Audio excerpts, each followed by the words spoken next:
Assalamualaikum, salam sejahtera untuk kita semua. Apa kabar anak-anak? Semoga kita semua selalu berada dalam lindungan Allah Subhanahu wa Ta'ala. Meskipun saat ini pandemi COVID-19 masih menunjukkan peningkatan, anak-anak semua harus tetap semangat belajarnya ya. Jumpa lagi dengan Bu Guru Novi.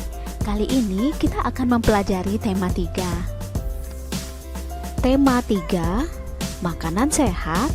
Subtema 2, pentingnya makanan sehat bagi tubuh. Pembelajaran 1. Tujuan pembelajaran 1. Siswa mengidentifikasikan ciri-ciri bahasa iklan elektronik. 2. Siswa dapat menjelaskan macam-macam gangguan pada organ pencernaan. Mata pelajaran yang kita bahas adalah Bahasa Indonesia dan IPA. Yuk simak percakapan antara Dayu, Udin, dan Lani berikut ini. Semalam aku melihat iklan tentang obat sakit perut baru untuk anak-anak di televisi loh. Wah, sudah ada iklan baru lagi. Sepertinya itu produk baru ya. Betul, iklan itu menarik karena iklannya dibuat seperti film. Ternyata media iklan itu bermacam-macam ya. Kalau kamu suka iklan di media cetak seperti di koran dan majalah atau media elektronik? Kalau aku lebih suka media elektronik karena gambarnya dapat bergerak dan ada suaranya, jadi lebih seru. Kalau aku suka dua-duanya, sekalipun iklan di media elektronik memang terdengar lebih seru. Tetapi iklan di media cetak juga banyak yang bagus. Gambar-gambar yang dipergunakan memiliki warna yang cerah dan kalimat iklannya juga bagus-bagus. Nah, dari percakapan tersebut, tuliskan perbedaan antara iklan media cetak dan iklan media elektronik. Perbedaan iklan media cetak dengan iklan media elektronik. Iklan media cetak adalah iklan yang dimuat di media cetak seperti koran, majalah, tabloid, dan brosur atau sebaran.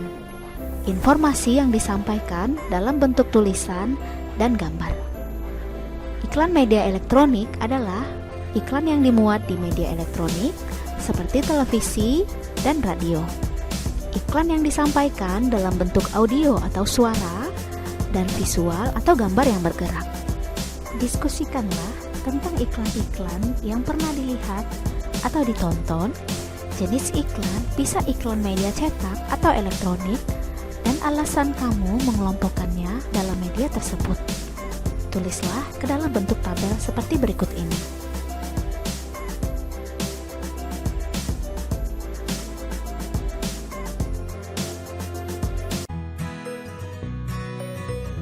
Siang itu, siswa-siswi kelas 5 sedang beristirahat di depan kelas. Ayo simak percakapan antara Lani dan Dayu berikut ini. Aduh, perutku sakit. Wah, kenapa Lan? Sepertinya mahku kambuh. Kemarin mahku juga kambuh Lan. Dokterku memberikan obat mah seperti yang ada di iklan televisi. Bahkan ada obat mah yang memiliki aneka rasa. Mungkin kamu pernah meminumnya. Oh iya, aku jadi teringat. Ternyata aku memiliki obat mah yang kamu maksud di dalam tasku yuk. Terima kasih atas perhatiannya ya. Lalu, apa kata doktermu waktu itu Dayu? Apa yang menyebabkan mah kita kambuh? Masih ingatkah cerita Dayu dengan mahnya? Coba kita ulas kembali penyebab seorang dapat terserang mah. Penyakit mah dapat disebabkan beberapa faktor. Di antaranya adalah makan tidak teratur, terlalu banyak mengkonsumsi makanan pedas, berlemak atau berminyak, terlalu banyak mengkonsumsi kafein, alkohol, dan minuman bersoda. Selain gangguan mah, sistem pencernaan kita dapat mengalami gangguan lainnya. Ada beberapa faktor yang menyebabkan gangguan tersebut.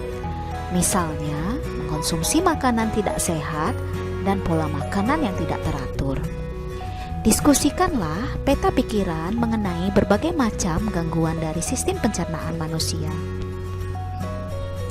Peta pikiran tersebut harus dapat mencakup beberapa hal berikut: keterangan mengenai setiap gangguan sistem pencernaan, 2. Penyebab gangguan tersebut, 3. Gejala dari gangguan tersebut, 4. Cara mengatasi gangguan tersebut. Peta pikiran gangguan sistem pencernaan. Penyakit MAH. MAH merupakan gangguan pencernaan yang menyerang organ lambung karena meningkatnya produksi asam lambung. MAH disebabkan oleh pola makan tidak teratur, makanan asam dan pedas. Gejalanya adalah perut terasa perih dan mual. Cara mengatasinya: makan secara teratur, makan makanan yang bergizi, mengelola stres, minum obat antibiotik. Yang kedua, penyakitnya adalah diare. Diare merupakan gangguan pencernaan yang menyerang organ lambung karena meningkatnya produksi asam lambung. Diare disebabkan oleh makanan berbakteri, infeksi virus dan bakteri, intoleran terhadap makanan, jenis makanan, efek samping obat tertentu.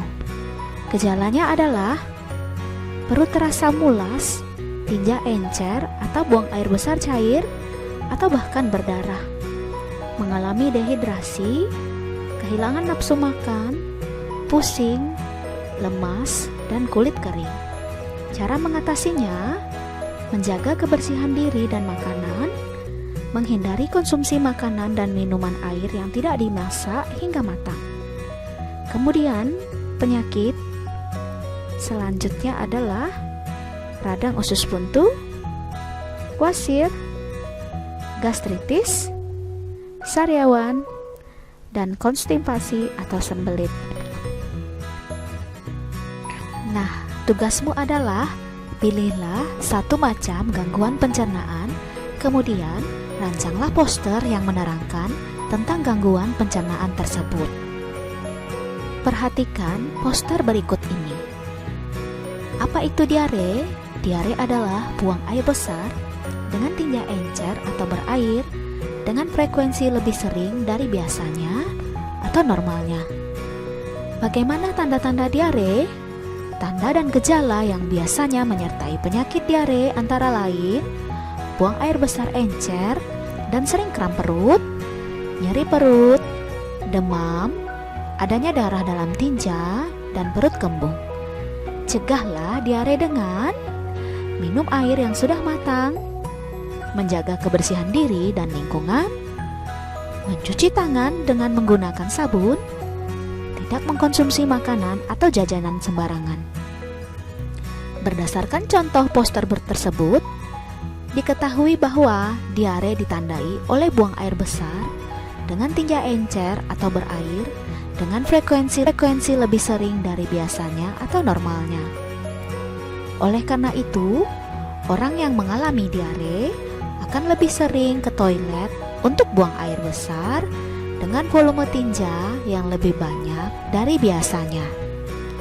Diare dapat menjadi gejala penyakit yang lebih serius seperti disentri dan kolera. Gejala yang biasanya ditemukan adalah buang air besar terus-menerus disertai rasa mulas yang berkepanjangan, dehidrasi, mual, dan muntah.